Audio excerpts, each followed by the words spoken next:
Good evening. It's January 24th, 2009. Xander here has joined me for my videos, and to talk about the amazing price increase of gold yesterday. Gold went rocketed to $900, and silver went up to $12. For those of you who have purchased silver when I went way back in January, that's great. If you have decided to hold off and you're a little upset because the price is up, relax. I'm sure we're going to see a pullback sometime soon, and I think you should get in at that point. I'm still holding off. Maybe we can still have a major collapse in the price, and I'm gonna be running out with my credit cards and all my credit lines, everything that I have in debt, interest, and I'm just gonna load the boat. I want my bailout, basically. I know not everybody's gonna do that. That's fine. That's cool.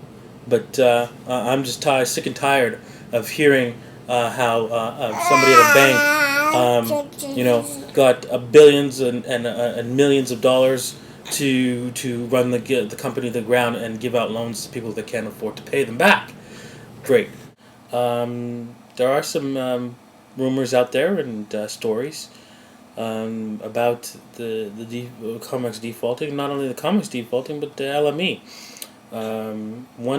David Morgan has a rumor of how the LME is delaying deliveries of silver.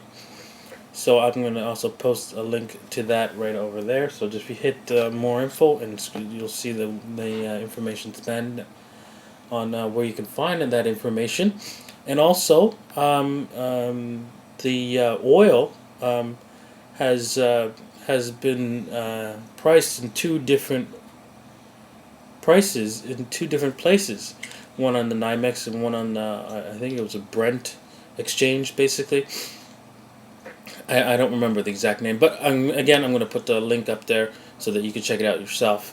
But basically, that shows that the exchanges are screwing over, are not pricing the right price for the commodities.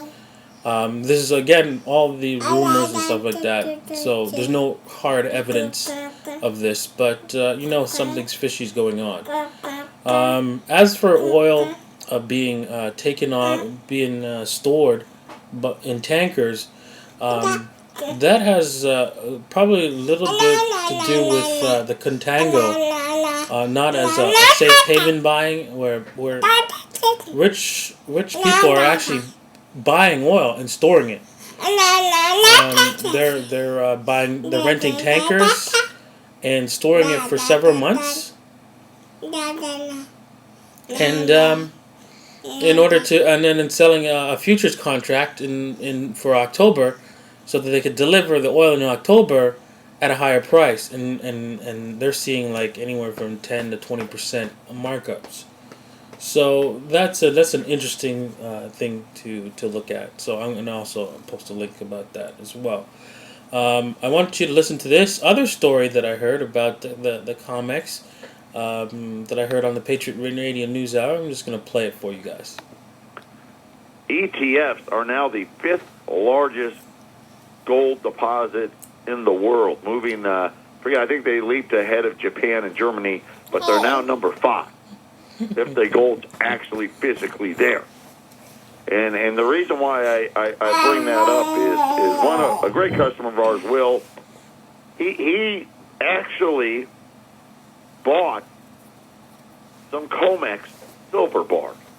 Now that's, when you go on, you do the futures and the options, and you essentially say, hey, I want delivery. And we talked about that in the gold market, saying, listen, we know that they don't have enough gold for deliveries. You're going to see a big price spike, and we've been seeing that ever since. That was back when gold was about $700.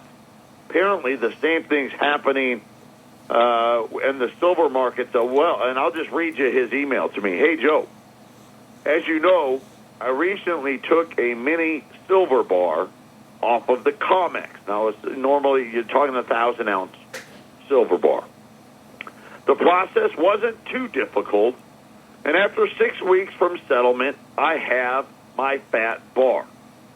what you may find interesting is that I settled and paid for a 961-ounce bar on November the 28th, first day of delivery. Okay, that's the day you had to make it known, yes, I'm going to take delivery, or no, I'm not.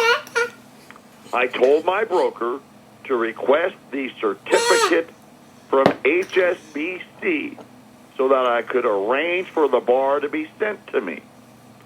Well, when I finally got the certificate, it was for a 1,035-ounce bar, which was excuse me if I pronounce it incorrectly, a Pennell's bar.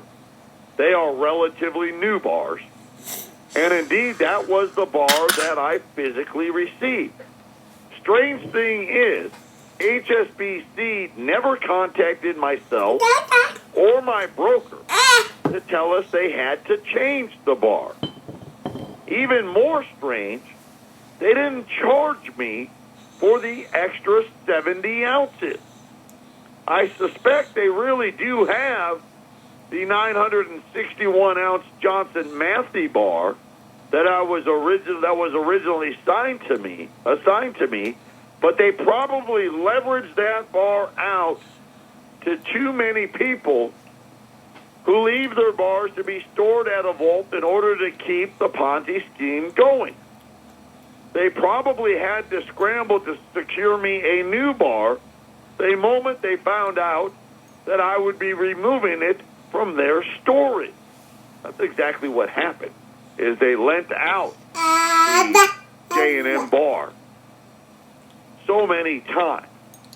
And the problem was more people said, send me the bar, than they actually physically had bars in storage.